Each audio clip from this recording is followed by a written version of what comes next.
আমাদের ফার্স্ট ইউনিটের লাস্ট কবিতা, সেটা হচ্ছে আফ্রিকা।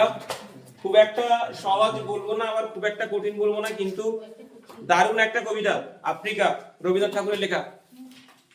ঠিক আছে, রবীন্দ্রনাথ ঠাকুরের মূল কাব্যগ্রন্থ পত্রপুট কিন্তু প্রথম প্রকাশিত হয়েছিল প্রবাসী নামক পত্রিকায়। এটা 1343 বঙ্গাব্দ। বঙ্গাব্দ কথার অর্থ কি? বাংলার সালকে বঙ্গাব্দ বলা হয়। ঠিক আছে, একটু ভালো করে লাইনগুলো বুঝবে। ঠিক আছে, প্রতিটা লাইনে কিন্তু প্রশ্ন আসবে। এবছর তোমাদের 2027 সালের জন্য আফ্রিকা কবিতাটা কিন্তু খুব ইম্পর্টেন্ট, এটা। ঠিক আছে, একদম প্রথমেই আমরা এই কবিতা পড়বার আগে আফ্রিকার সম্বন্ধে একটু জেনে নিই আমরা। আফ্রিকা হচ্ছে একটা পিছিয়ে পড়া দেশ, যেখানে আমরা আজকে 2026 সালে যে বিলং করছি, তারা হয়তো আমরা এখানটায় 2000 সালে যতটা স্মার্ট ছিলাম, সেখানে তারা হয়তো এখন সেখানটায় ততটা স্মার্ট হয়েছে। মানে আফ্রিকা হচ্ছে টোটালি পিছিয়ে পড়া একটা জায়গা। প্রকৃতির বুকে তারা একটা এমন জায়গায় অবস্থান করেছিল যেখানে মানুষের ছায়া মমতা পড়ে উঠতে সময় অনেকটাই লেগে গেছিল। আমাদের দেশগুলো আগে ম্যাপে নকশায় আসে, তারপর কিন্তু আফ্রিকা আসে। ঠিক আছে, দেখো এই যে আফ্রিকার সম্পর্কে আমরা যে প্রথমেই বললাম, যে দেখো এই কথাগুলো তো কিন্তু আফ্রিকার দেশবাসী শুনলে তো খুব একটা ভালোভাবে নেবে না। নেবে কি? নেবে না, কখনোই নেবে না। কিন্তু যেটা বাস্তব সেটাই বাস্তব বলছি আমি। এখানে প্রথম লাইনে দেখো বলেছে, উদ্ভ্রান্ত সেই আদিম যুগে। উদ্ভ্রান্ত কথার অর্থ কি? দিশাহীন, দিক বিদিকহীন বা ক্ষিপ্ত।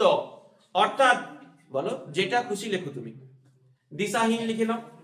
যে উদ্ভ্রান্ত কথার অর্থ হলো কি? দিশাহীন। দিশাহীন সেই আদিম যুগে। দিশাহীন মানে কি? যার কোনো লক্ষ্য নেই, কিছুই নেই, মানে নতুন করে সবকিছু যখন গড়ে উঠছে, যখন মানুষ মানুষকেই আদৌ চেনে না, সেই সময়কালের কথা বলা হচ্ছে। কি বলছে দেখো, উদ্ভ্রান্ত সেই আদিম যুগে স্রষ্টা যখন নিজের প্রতি অসন্তোষ। স্রষ্টাকে সৃষ্টিকর্তা বা ভগবান, সৃষ্টিকর্তাকে বলা হয়, ভগবানকে বলা হয়।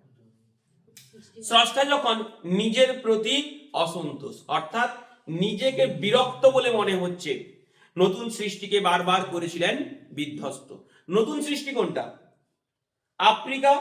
আফ্রিকা যে নতুন ভাবে ম্যাপের জায়গায় দখল করছিল ধীরে ধীরে, সেখানকার মানুষ ধীরে ধীরে জল প্রকৃতিকে চেনার চেষ্টা করেছিল, সেই জায়গায় সেই আফ্রিকাকে করেছিল বারবার বিধ্বস্ত। তার সেই অধৈর্য ঘন ঘন মাথা নাড়ার দিনে রুদ্র সমুদ্রের বাহু প্রাচী ধরত্রীর বুকের থেকে ছিনিয়ে নিয়ে গেল তোমাকে আফ্রিকা।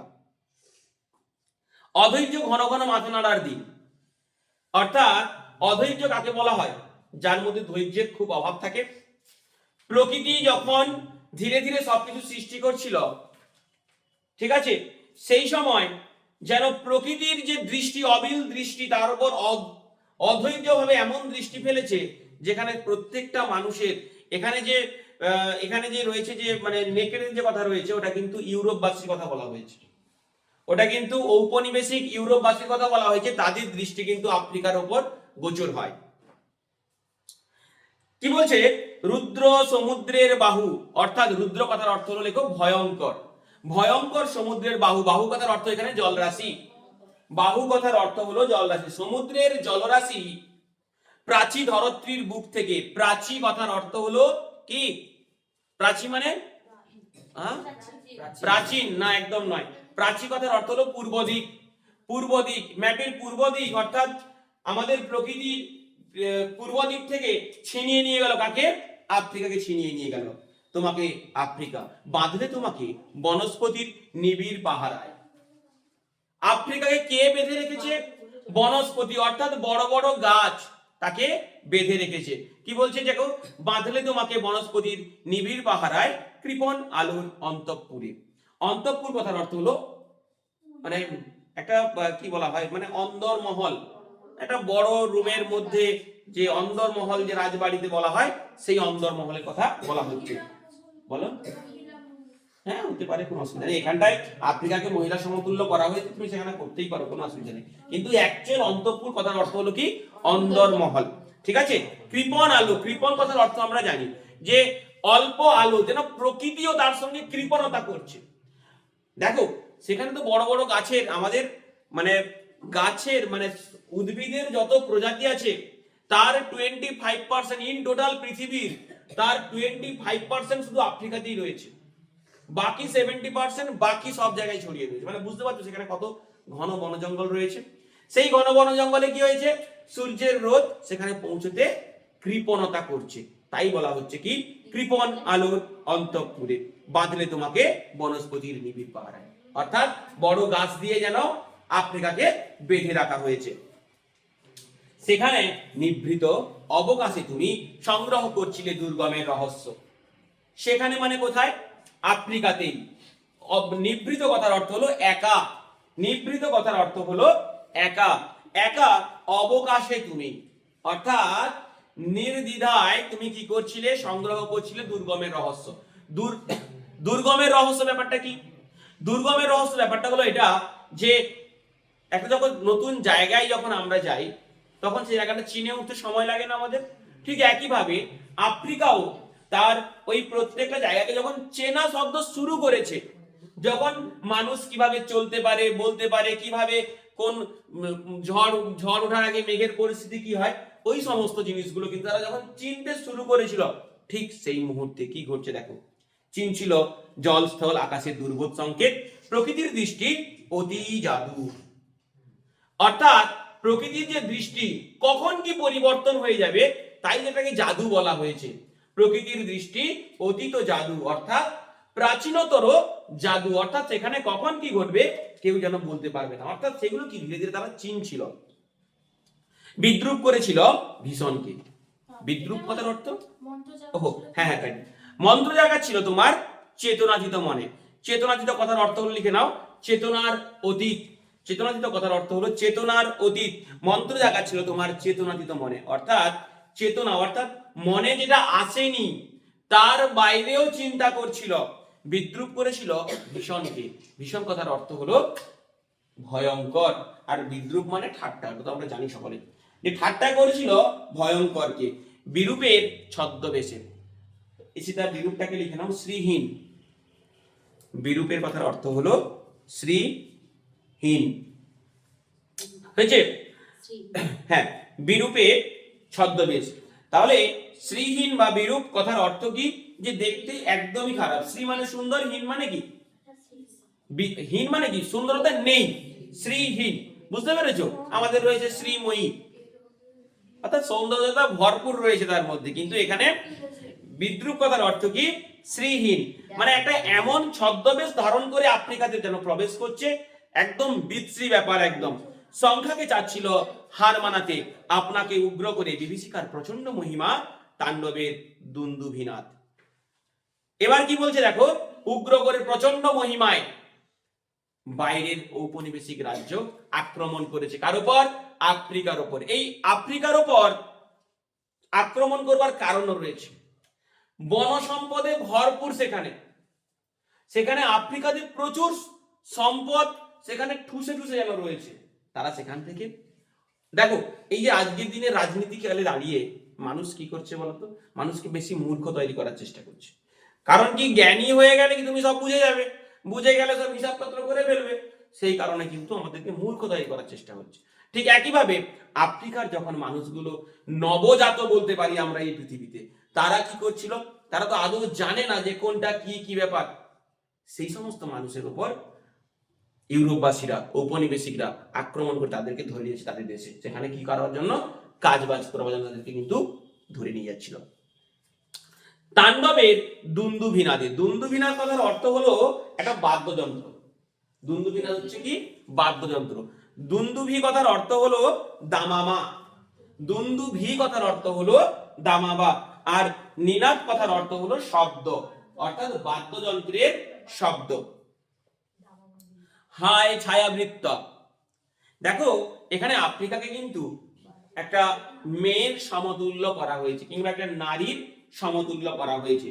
হায় ছায়াবৃত্তা ছায়াবৃত্তা কথার অর্থ হলো কি, ছায়া দ্বারা আবৃত, অর্থাৎ ছায়া দিয়ে ঘেরা আফ্রিকা। কালো ঘোমটার নিচে অপরিচিত ছিল তোমার মানব রূপ। কালো ঘোমটার নিচে অপরিচিত ছিল তোমার মানব রূপ। এখানে কালো ঘোমটা কোনটাকে বলা হয়েছে? আফ্রিকার যে বনস্পতি অর্থাৎ বড় বড় গাছের যে ছায়াগুলো তাকে ঢেকে রেখেছিল, তাই তার মানবতা যেন ঠিকঠাক করে প্রকাশ পায়নি। উপেক্ষার অবিল দৃষ্টিতে, উপেক্ষার অবিল, অবিল কথার অর্থ হলো আবছা, অবিল কথার অর্থ হলো আবছা।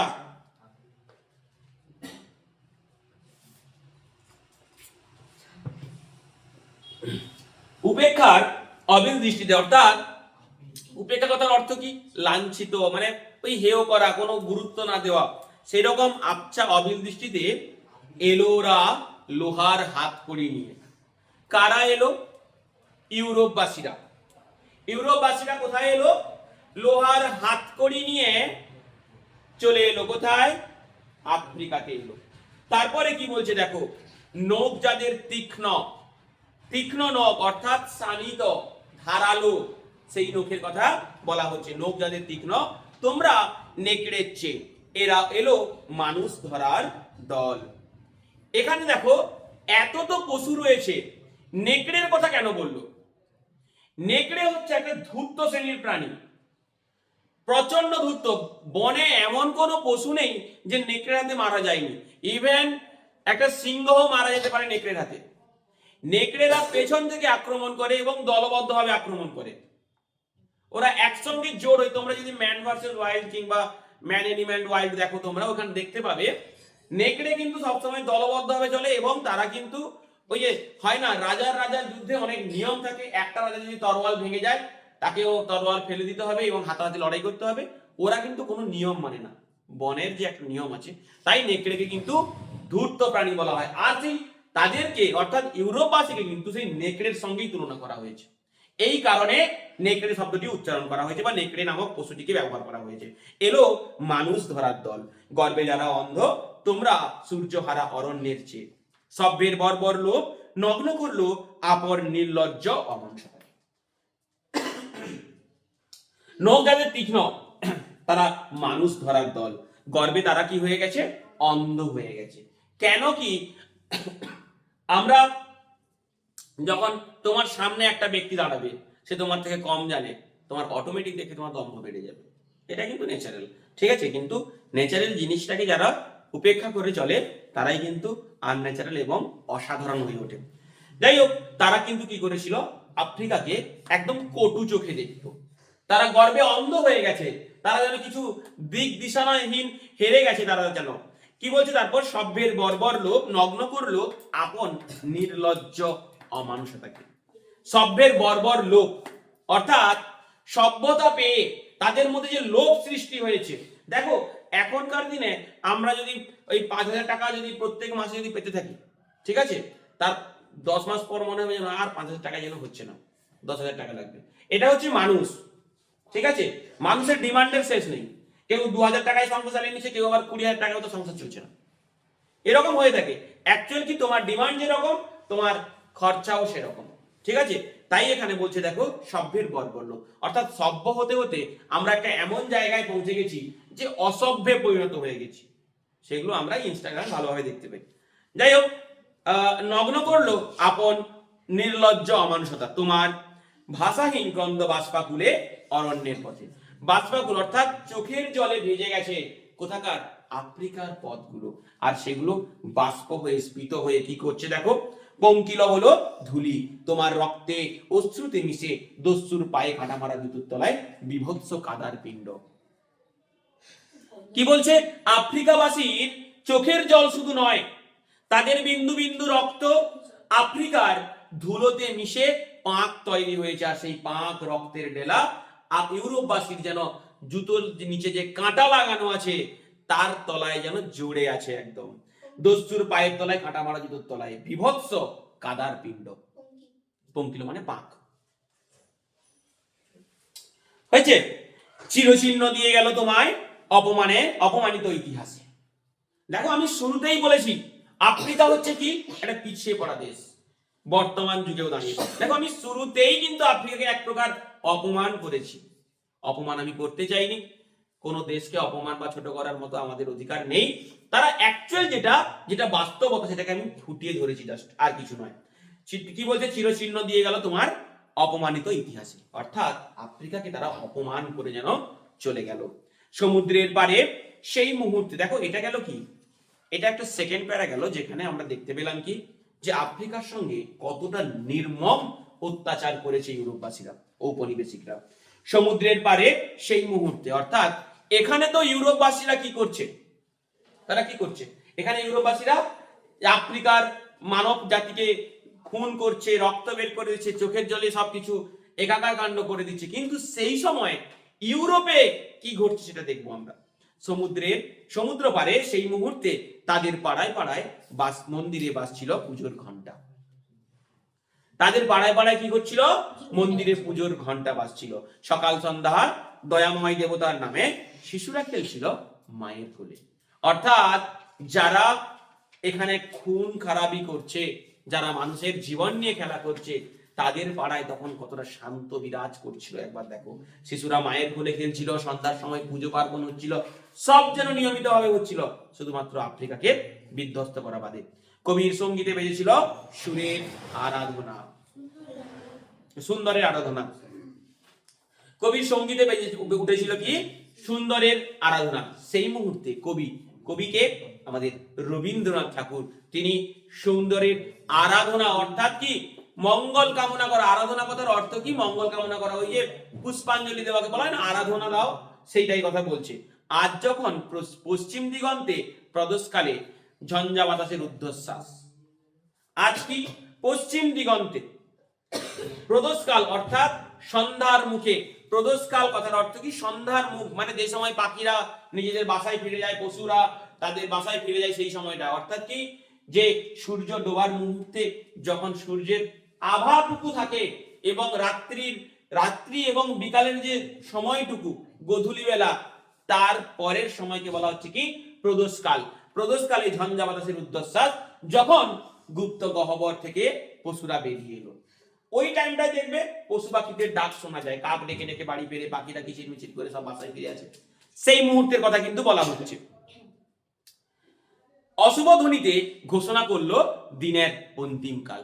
তারা কি করছে, ওই ডাকের দ্বারা বুঝিয়ে দিচ্ছে যে দিন শেষ, তোমাদের দিন শেষ, এবার আমাদের শুরু হবে। অর্থাৎ যারা নিশাচর প্রাণী, তারা দেখবে রাত্রিবেলা দেখবে যখন ঘুম ভেঙে যায়, একা যখন বাইরে যেতে হয়, সেই সময় ডেকে ওঠে পেঁচা, সেই সময় কুচকুচ করে কোথায় কি ডাকছে পোকা টোকা, তখন ভয় লাগে, এই পিছনে মনে হয় কে এসছে নাকি। অর্থাৎ মানবের কাজ দিনের বেলায় শেষ, যারা নিশাচর প্রাণী তারা তাদের কাজ রাত্রিবেলায় করবে। অশুভ ধ্বনিতে ঘোষণা করলো দিনের অন্তিম কাল। এসো যুগান্তরের কবি। যুগান্তরের কবি কাকে বলা হয়েছে, নবযুগের কবি। কথাটা খুব একটা ভুল নয়। যুগান্তরের কবি কথার অর্থ হলো যুগান্তর, যুগ অন্তর, যুগে যুগে অন্তর যার বা অন্ত যার নেই, সে কে সৃষ্টিকর্তা বা ভগবান। ভগবানকে রবীন্দ্রনাথ ঠাকুর ডেকেছেন, কি বলছেন, যে এসো হে যুগান্তরের কবি, আসন্ন সন্ধ্যার শেষ রশ্মিপাতে দাঁড়াও ওই মানহারা মানবীর দ্বারে, বলো ক্ষমা করো। রবীন্দ্রনাথ ঠাকুর ভগবানকে ডাকছেন, কেন ডাকছেন, যে তুমি এসে আফ্রিকার কাছে ক্ষমা চাও, বলো ক্ষমা করো। কেন রবীন্দ্রনাথ ঠাকুর ভগবানকে ডাকছে ক্ষমা করবার জন্য? আমরা কি জানি যে ভগবান আমাদের ক্ষমা করে, কিন্তু ভগবান এসে ক্ষমা চাইতে বলছে রবীন্দ্রনাথ ঠাকুর। কারণ কি, কারণ আফ্রিকাও তার সৃষ্টির মধ্যে একটা অংশ। আমাদের প্রত্যেকের বাবা মায়ের কর্তব্য কি, আমাদের রক্ষা করা। আমরা যখন বাবা মা হবো, আমাদের ছেলে মেয়েকে রক্ষা করার কর্তব্য আমাদের থাকবে। ভগবান সে জায়গাতে পারেনি, তার সৃষ্টি আফ্রিকাকে সে রক্ষা করতে পারেনি। তার সৃষ্টি অর্থাৎ ওনার যে মানে আমার ভগবানের যে সৃষ্টি, আফ্রিকাকে ভগবান রক্ষা করতে পারেনি। তাই কবি আহ্বান জানিয়েছেন, এসো যুগান্তরের কবি, আসন্ন সন্ধ্যার শেষ রশ্মিপাতে দাঁড়াও ওই মানহারা মানবীর দ্বারে। এই লাইনগুলো থেকে কিন্তু প্রচুর প্রশ্ন আছে। মানহারা মানবীর দ্বার, অর্থাৎ যার মান সম্মান নিয়ে ছেলে খেলা হয়েছে, তাকেই বলা হয়েছে মানহারা মানবীর দ্বারে দাঁড়াও, বলো ক্ষমা করো, হিংসা প্রলাপের মধ্যে সেই হোক তোমার সভ্যতার শেষ পুণ্যবাণী। হিংস্র প্রলাপ, অর্থাৎ রাগান্বিত অবস্থায় যে প্রলাপ, যে মানে ইউরোপবাসী যে আফ্রিকার উপরে যে অত্যাচার হানিয়ে গেছে, সেই কি বলছে, সেইগুলোর মধ্যেও তোমার ক্ষমাটা যেন সভ্যতার শেষ পুণ্যবাণী হয়, সবাই যেন জানে যে হ্যাঁ আফ্রিকার প্রতি কিছুটা তোমার দয়া প্রার্থনা ছিল। এই হচ্ছে আমাদের আফ্রিকা, আর কিছু নেই। কোন লাইনটা বুঝতে পারো না আমাকে বলো একটু।